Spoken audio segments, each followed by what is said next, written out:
get it.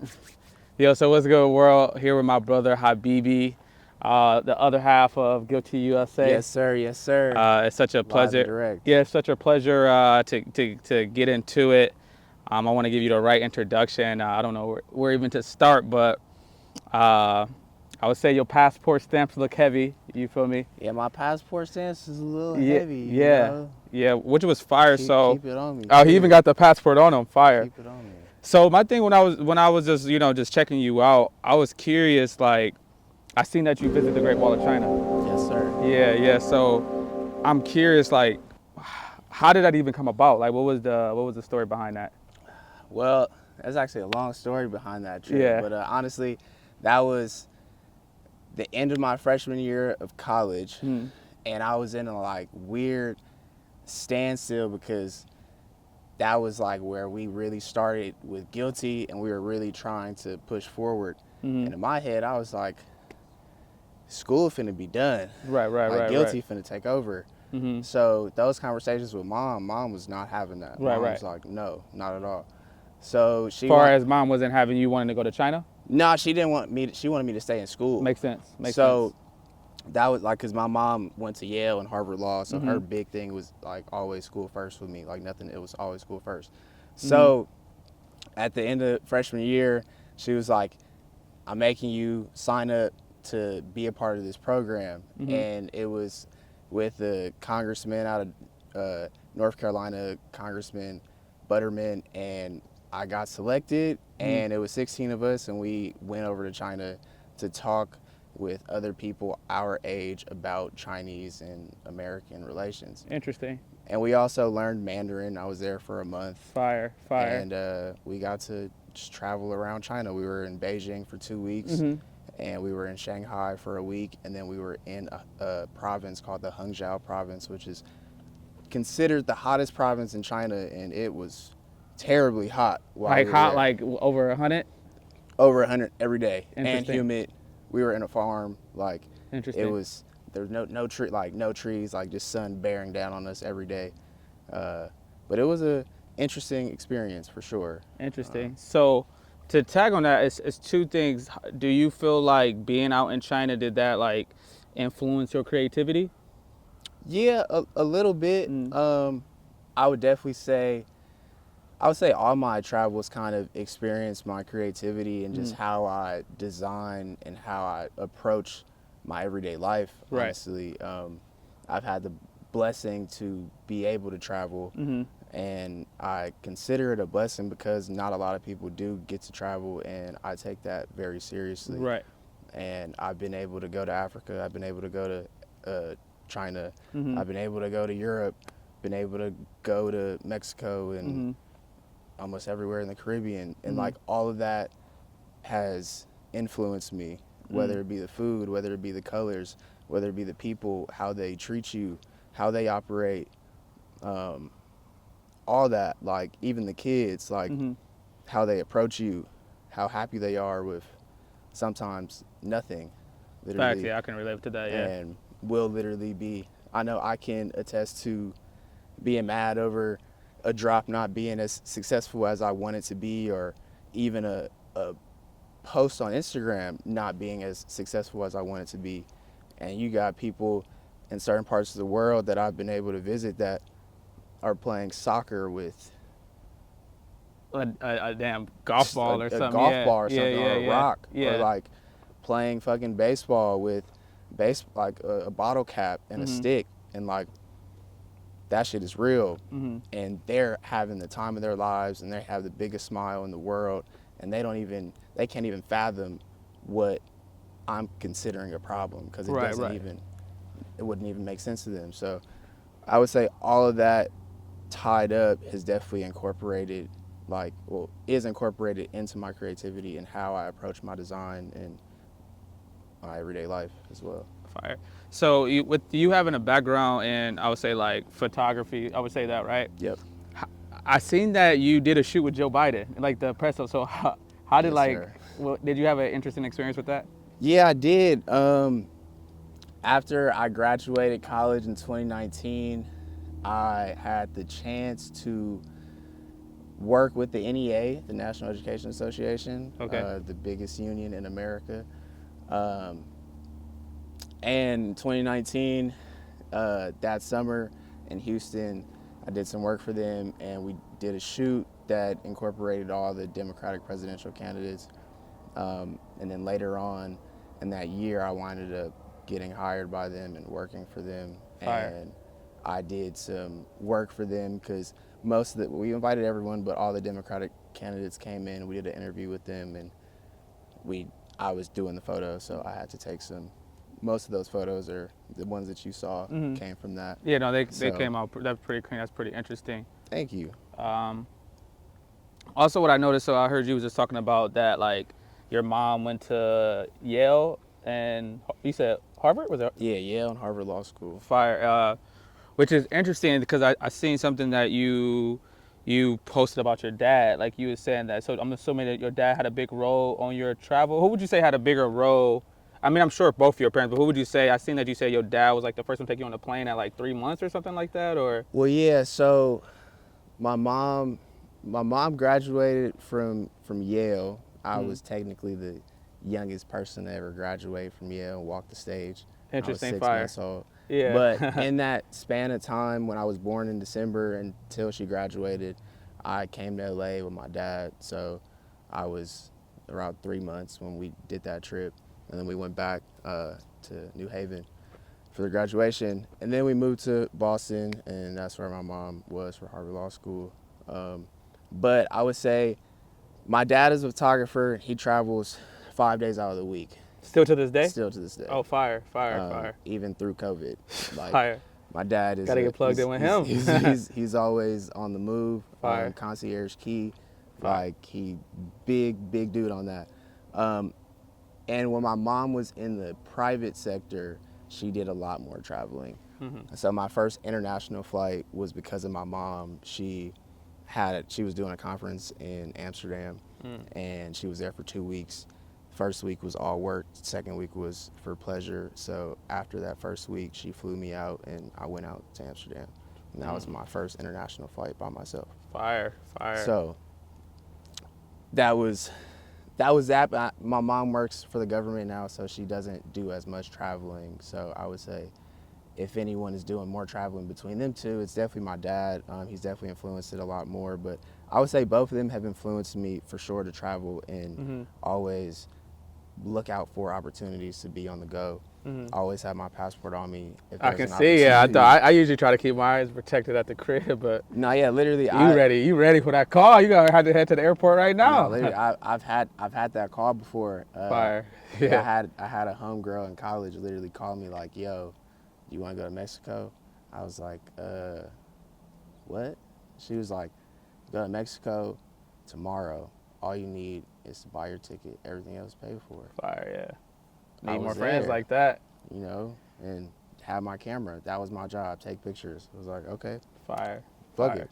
But you know, I feel like the influence of my parents to like always to make sure I had my passport, make sure to renew it when it was time to get it renewed and stuff like that, and to always have opportunities to travel definitely has influenced everything about me for sure. So when it's all said and done, I feel like I think in like disadvantaged areas, like a lot of kids' dreams or goals is like they say like move my parents out the hood, or like, you know, that mentality. If it's anywhere, like when it's all said and done and you have the option to, like, you know, money's not a thing, move your parents, where would it be? Move my parents? Anywhere. Like when it's all like said and done, you know, it's like, you know. Honestly, wherever they would want to be and feel comfortable. My dad, I honestly don't know where that would be. Oh yeah, he sound like me. he moved to Paris in December of 2019, and he wound up getting stuck over there during COVID. And he was working a lot in Europe, but I mean, I know France is his new spot. But my mom honestly really don't even know. She would probably just like, I know we lived in Atlanta in the beginning of my life. That was like where she moved after law school. I know she misses the space. Living in DC sucks. Oh yeah, I can only imagine. So Definitely, like with the government and all that, like in that field, I can only imagine it's probably extra like 10 times. Yeah, that's always been my biggest thing for my mom too. Like my mom sacrificed a lot financially for herself, but to follow her dreams. And I feel like that also has like played a big part in So how I what view was her guilty. dream? What was her? My mom's biggest goal is to be a federal judge. Mm, Um, my dad's biggest dream was to be a photographer, and I mean I feel like both of them have shown me that they've trailblazed the path for me to follow my dreams. Uh, my dad necessarily wasn't around that much when I was a kid because he was following his dreams. And although, a lot of people could look at that in whatever light they look at it, like I've been able to come to grips with it. how did that make you feel as a kid? Like, Oh, it sucked. mm, I mean, me and my dad's relationship was like it was interesting. Like I never really like saw it as anything crazy, mm-hmm. but like getting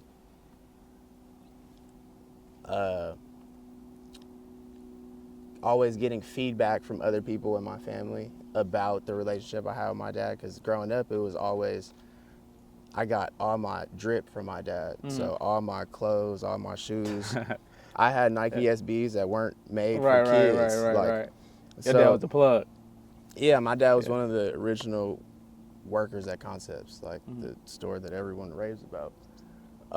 So like I was like born into fashion. Like I have pictures in the basement of Tannery and in Concepts, like when Concepts first opened in Boston, Harbor Square, like in the store, like when Nike SB wasn't even considered Nike SB and they were just coming in dunk boxes. Like I have pictures in those stores and have pictures with the shoes and the skateboards and all that. So like that all like has influenced me for sure. But yeah, both of my parents following their dreams. My dad followed his. It definitely kind of sucked being a kid and not having my dad be there and only seeing him on Christmas or holidays or summers because we also never really lived in the same state. That makes sense. But, it made me who I am today. I saw my mom go from the private sector, making a lot of money, to deciding to work for the government and taking a huge pay cut and do something that she wanted to do. And like, although I didn't necessarily really understand it as a kid, like now that I'm older, she's following her dreams and she's on a path to do what she has set out to do. Fire. And like, no money can really equate to that. No, facts. So she worked in the White House with Obama. She worked in the White House with Trump. Like, she still works in the White House. Fire. So, like, I have two parents that are on two opposite ends of the spectrum that, like, literally is like a movie love story that just, like, fell in the lap at Spelman College, like, during a summer program. 'Cause neither of them obviously went to Spelman.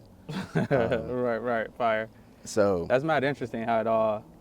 crazy how it all just like trickled down, and I was the result of that. Facts. Yeah.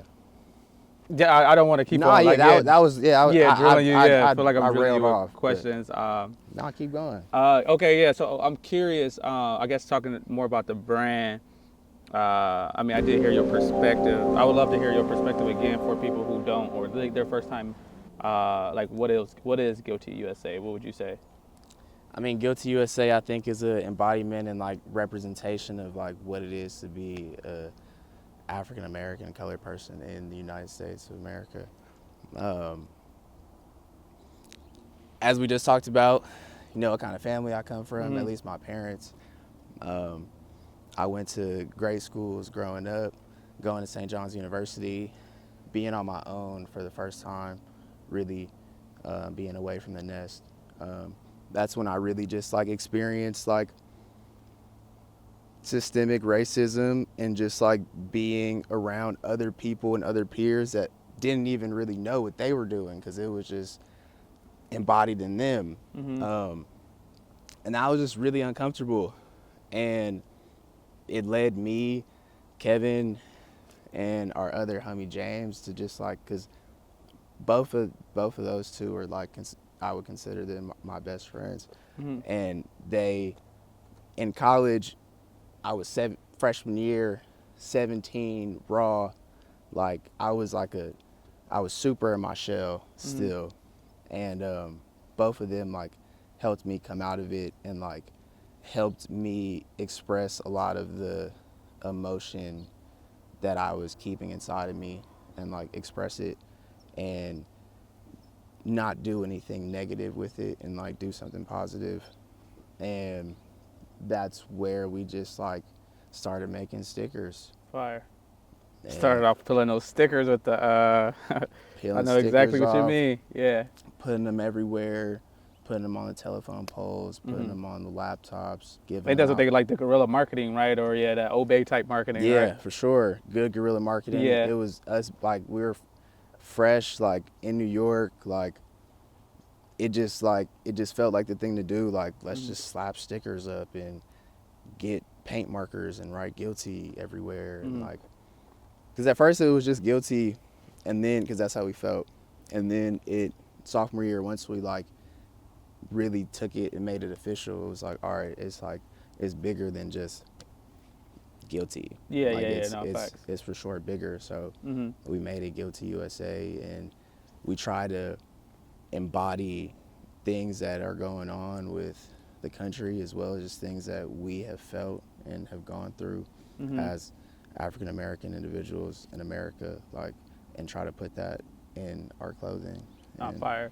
So then it seems like, of course, like the brand is taking off. So I'm curious to hear, how did the relationship? I see, because our one brother named Sonny, very powerful brother, he tapped in. It was I was funny. We was living in Indonesia, and he used to work with. Oh, sorry. Oh yeah, he used to work with Black, the artist. You know, he was his he was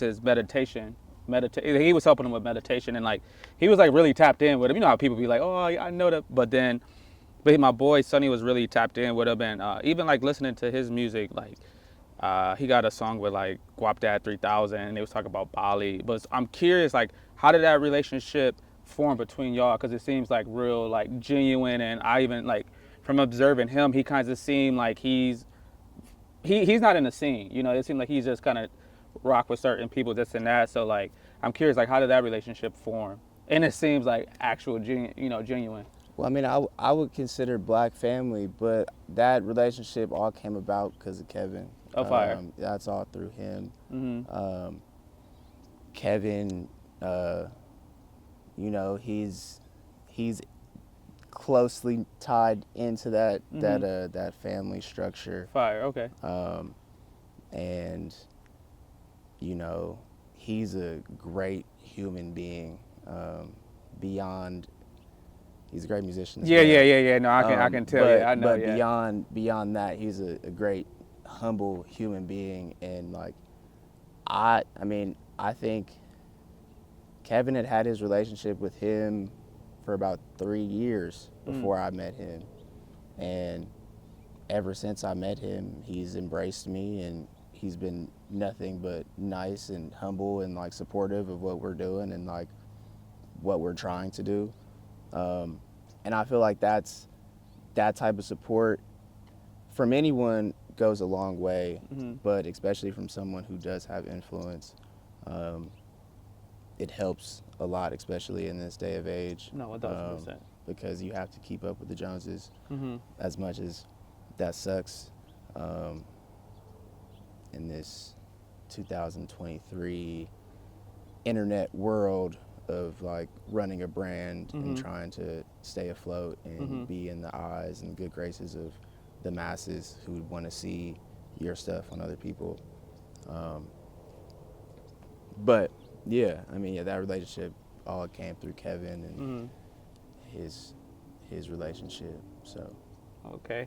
So I'm curious, as a like you said, like with being a brand and business owner and like, you know, networking and like surviving and you know, paying bills, this and that, like, how do you keep balance, like, with everything going on? And like you said, trying to, like, you know, do the marketing and you know, social media and the photos behind the scene, like, how do you like keep balance, like, with all that? it's hard, honestly. it's really hard, especially because I do like to do this. I don't know why, but I put a lot of weight on my shoulders, and it's always been something I've done throughout my life.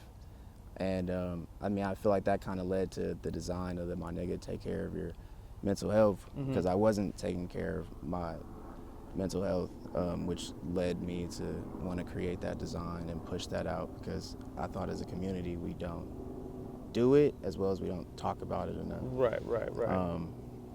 But I would say I have a great support system. You know, living with my creative partner is amazing. You know, we lived apart. We lived states apart. We lived miles apart in the same state. Now we live 5 feet apart, 10, more like 20 feet apart. But like, even still, like, just being able to be close, we have like a work live station. So like, we turned our dining room out. There's a bunch of screen printers and Right. screens in there. So we get our work done. We smoke good weed. We watch great movies. Have great conversations. You know, my dad is a great influence and back for me. He pushes me every day. And, you know, it's hella other people, like a lot of other people. It's a big support cast behind Guilty. I mean, if you see in this hat, like, That's fire. it's LA, New York, Yeah, that's fire. DC, and Atlanta. So all Fire. those places are places I lived in. All those places are places that hold a huge, like, place in my heart, but we got family in all those places that support us. For sure. Here, LA is home base. That's my family's home base on my dad's side. Like, shout out to the whole family. Like, Right. it's too many people to name. It's too many people. Right. But the whole New York family, everyone that helped us push through those 4 years being in college and trying to balance school and a brand, and like not really having money but still trying to do it, to then, like, during COVID really kicked us off. Like, at the time we had our best year during COVID, which was PPP season. it was. And, you know, luckily we had people spending that bread Facts. with us. Need it. So it's definitely been, we're blessed to have a great support system. Fire, yeah. And we got a dog now too. Right, the support system, dog, is a support system. You know, spirit animal. Uh, But yeah, shout out to everyone that you know has held us down and has supported us, from like the original members of Guilty. That's still a part of the family. We still talk to them all the time. You know, people just graduated and did other things with their lives. You know, some people. that's all good. I'm still listening, brother. But, you know, I mean, there's a, You're good. You're fine. You're fine. Yeah. you know, we went down this creative path that's really hard. And, like, to anyone that is finna go down my dad would be so mad if he heard me say that. To anyone who is about to go on this journey, the creative journey is, like, not one for the mentally weak. And, like, it's really hard. Like, no matter what you see on Instagram or Twitter, or like what you see anyone doing, even no matter how big or how small, like, or how easy they make this look, it's not. And it's really hard. It's a lot of hard work, long hours, and a lot of money spent that you won't get back. And you have to be okay with that. And some people aren't okay with that. Some people want a paycheck. I want a paycheck. And, you know, not getting a paycheck every 2 weeks, that shit sucks. And having to balance that out with bills and being able to still do what I need to do, it's hard sometimes. Not having that stability, not having just like a schedule, just because I work great off a schedule, but not having a schedule it's bittersweet. Being a Yeah. creative, No, 1,000%. I could wake up when I want to. I could go to sleep when I want to. I'm my own boss. It's a blessing and a curse. More so a blessing for sure, but it has its downfalls. And I just say that to anyone who wants to take this route. You just got to be consistent. That's the biggest goal.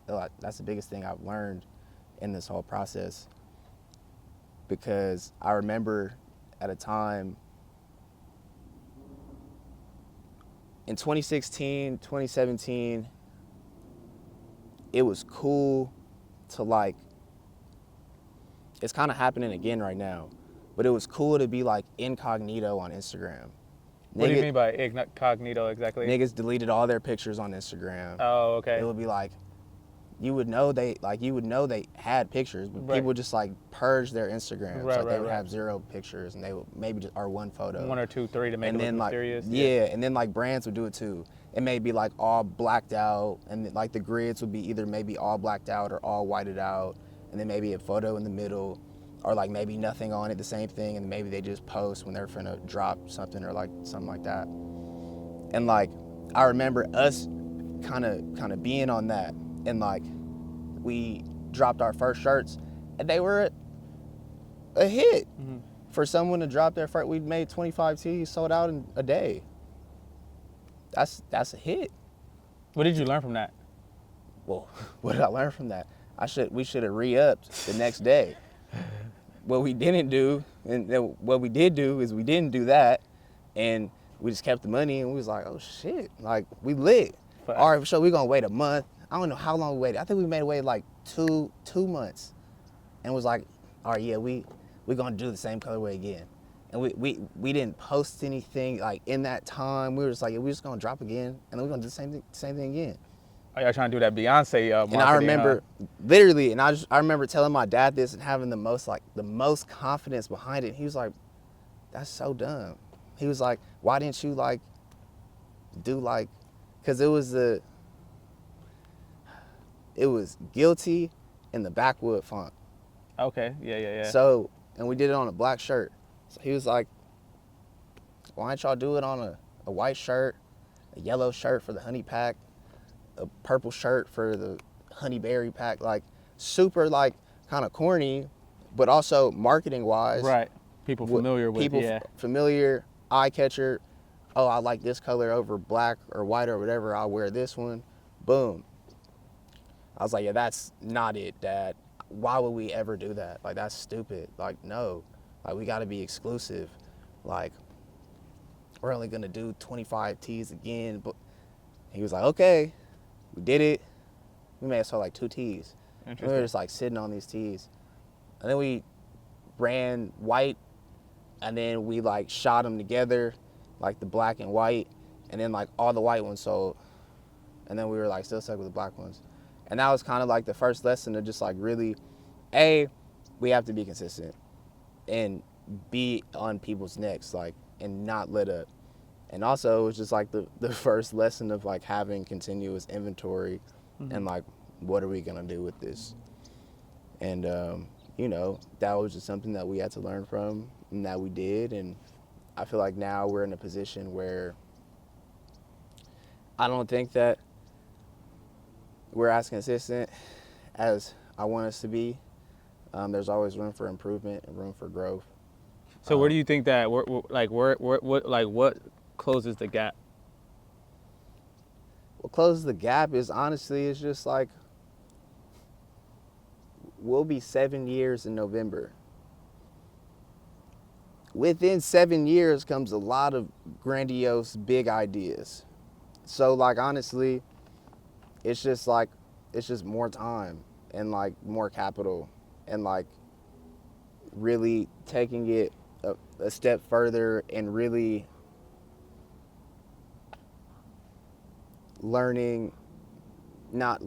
but implementing what has been learned from actually like taking the time to learn out more about credit and like learn more about business credit and like things that we can do to supplement our business with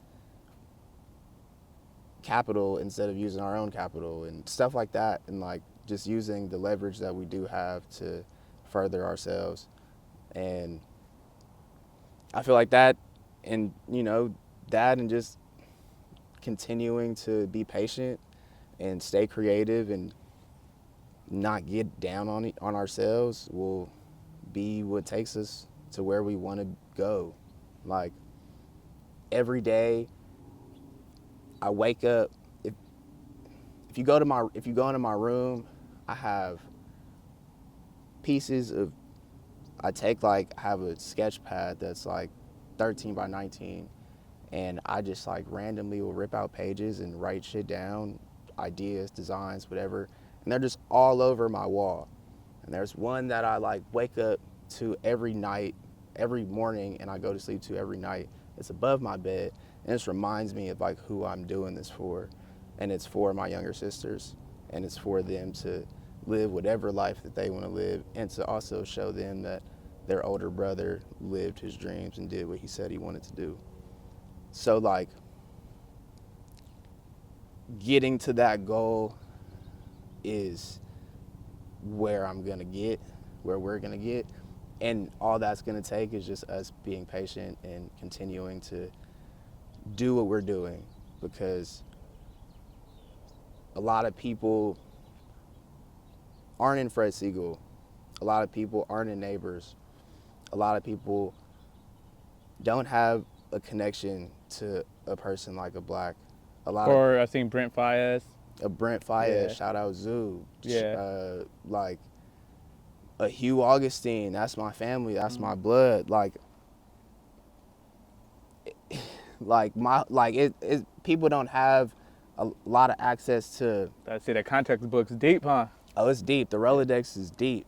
It's real deep. People don't have the Brooke DeLues. Like, it's a lot of people. Even the people that you wouldn't even consider, the Ben Blairs. Like, it's a lot of people that, the Guilty Gills. Like, it's a lot of people that literally we have access to, that a lot of people don't have access to, or don't have the access to that we have access to. And like, all that is just like, it's a blessing. And like, it just goes to show that like, even when we get down on ourselves, that like, we are super blessed, and like, we're in a position that other people aren't in. And I know me more than Kevin, I'm like, I get down on myself sometimes, like, especially when drops aren't as successful as I may deem them or want them to be. Like, that shit is hard. Like, using your own capital and even using your own time and effort to create designs and stuff, and it not hitting, like, or hitting to the ability or the capability that you think it could hit to, like, that shit sucks. Like, it's not fun to see that. It's not fun to look at the sales and be like, and see that plateau. Oh yeah, like, yeah. It's not fun. So like, being in those depths sometimes, it does, like, it's always like a reminder for me to just be like, where we're at, to have a brand be in the position to hit 7 years, where most brands fail after 5, let alone 3. We're hitting 7. We got our own crib off the brand. Like, we're doing things now that we weren't doing 3 years ago. We're doing things now we weren't doing a year ago. And it's continuous progression. And like, whether it's super big or super small, like, my goal is always to get better 1% every day. And like, that 1% sometimes looks a lot bigger some days than other days. And I feel like just continuing to like understand where we are at and what we are blessed with, like, will put us on the path to get where we want to be. Fire. No questions, but I do want to applaud you all for what you are doing and bringing awareness to to kids of color traveling, especially Black kids. Like, that's a big thing that I don't think gets talked about enough. It's something that needs to be talked about way more. I know people from LA that have never been to the beach, and we talked about this when we first met. But like Interesting. that shit, like it's so sad to me, and like it hurts because look at where we are right now. Right. Like You those probably same can see the people, beach. You can see the beach from back here. Yeah. those same people, they probably haven't been here, Mm-hmm. and that's no knock on them. But at the same time, it's a matter of like education and access to that education, and just knowing like, oh, I could go up there, Facts. I could go up there and smoke. Facts. Or I could go over there to the beach. I could drive down the PCH and go to Malibu, go to El Matador Beach, be with the rocks, be where they shoot the movies, and like lay down or take a girl out there on a date. I don't have to take her to the Grove.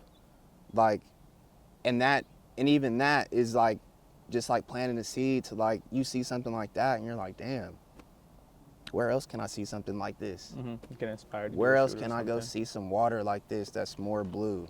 Let me go to Greece. Mm-hmm. Let me go see the Mediterranean Sea. Like, also, like, and being in a place where you're like, you know, like,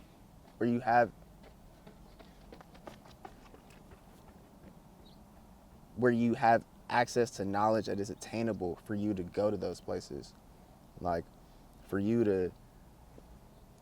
someone to see, like, me going to China back then is like, I know people were like, damn, bro, like, a lot of people ask me, like, how was China? Like, I'd never even thought I would go to China. I never considered myself even going to China. How was it? Like, Mhm. what was it like?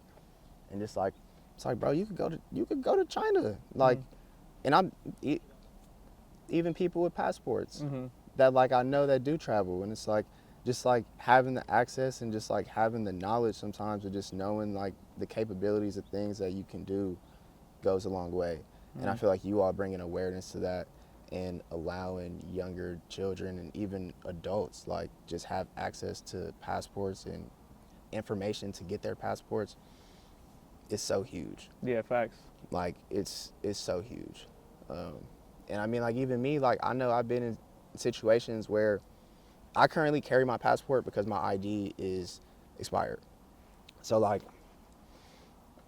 I've been in a position where I've been with the police and them seeing the address on my ID when my ID was active was way different than when they see my passport. And like when they see my passport and they go through it and they see I've gone to Spain, they see I've gone to Africa, I've gone to China, they're like, oh, he. Mm-hmm. He's solid. Then they'll look at my Birkenstocks and be like, oh, he's okay. Mm-hmm. But when I just have my regular ID that says I lived in Leimert Park, Right. still in my Birkenstocks, Mm-hmm. it was a problem. Get up on the wall, like whatever. Again, like that guilty USA mindset of like being someone like from a particular block, I'm guilty of something. For what? Mm-hmm. I have on cut off jeans and Birkenstocks and Celine glasses. How am I a threat to you? I have no guns. Where are your sticks? Mm-hmm. That's happened to us multiple times in Hollywood, down the street. This is where we like to hang out. Like we don't, like we have family in the hood. I got family in the hood. Like I be in the hood. Like whatever. Like I don't glorify that. Like this is where we come to smoke. This is where we come to do shoots. Like this is the type of stuff that like we like to be on. But even with that comes dealing with being in America and being a black person in America, and like, you know, that's where this whole thing comes full circle with the brand. Which makes sense. No, 1,000%. But like, again, like the passport has saved me. Like Facts, the U.S. passport is damn near some gold. Like so like having that access and the knowledge to know that like it's not expensive. You can get one. You can get it expedited if you need to. Mm-hmm. Like all these things, like it's, and even programs that allow you or that have access to help you get a passport. That's big. And like I just want to applaud y'all for doing that, and No, I just appreciate you. appreciate y'all for passing the torch and just giving us the opportunity to speak on your platform. Oh, likewise, man. This is all mutual. This is all mutual, man. Thank you. No, I appreciate you, fam. So, yeah, with that being said, man, again, thank y'all for whoever was like tapping in with us, watching and listening. Definitely hope y'all was able to like hear something that resonated. Again, yeah, it really sparked something in me as well. Like you said, just again, we gonna be guilty. You feel me? It's just how you pivot and run with it. You feel me? Literally. So yeah, it's a blessing. Yeah, I'm looking to, you say, connect, travel more, even maybe do a collab down the future. But besides that, yeah, let's continue to For sure. grow. Yeah, go more places, bro, and yeah, make it happen. Let's do it. I appreciate Let's you, family. For sure. You already Appreciate know. you too. Yes, sir. Oh yeah. Oh. So if people wanted to check y'all out or see what y'all doing or check the like recent drop or latest drop, where can they find you at? Website is guiltyusa.com. Instagram is _ guiltyusa_. But if you just type in guiltyusa, it'll come up. It'll probably be the first. No, it not probably. It will be the first thing that comes up. It'll be a picture of Lamar Odom. I was about to ask, what's the reason behind the Lamar Odom picture? Or is that How do I say this? You know, we were young, in college, high as fuck. We were like, who on the Lakers is like guilty as fuck for being themselves? Lamar Odom fell into that trap. And like, you know, we don't need to talk about his pitfalls. Right. But like, you know, he fell for that Kardashian curse. You know, we can leave it at that. But like, you know, I love Lamar Odom. We love Lamar Odom. I think he got his weed brand now as well. Yeah, I love Lamar. He's the reason why we won. Like, he's a integral part as to why we won.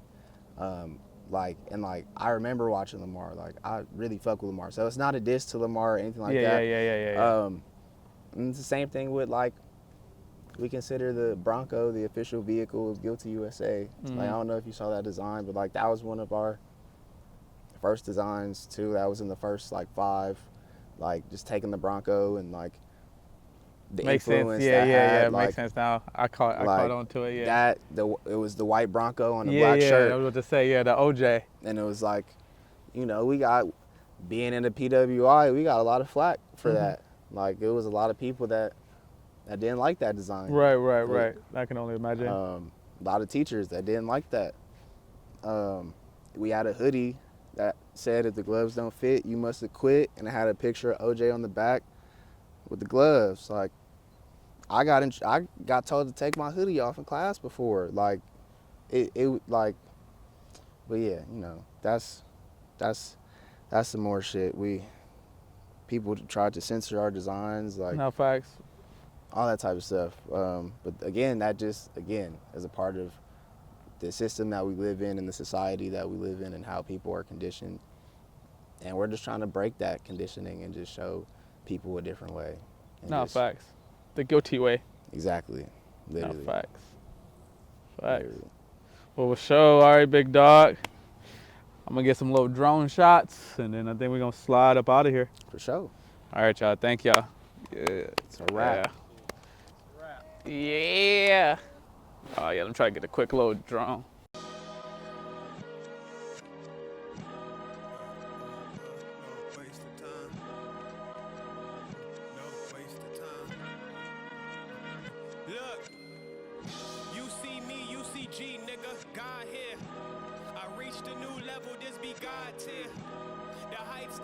You couldn't climb here. Not deja vu, it's perfect timing. Niggas already know we put the time in. Blinding, shining, like a couple lumens, they lying. If they say we not the truth, niggas will show you the ropes to leave you in the noose. Bitches play you like you crazy, knowing it ain't you.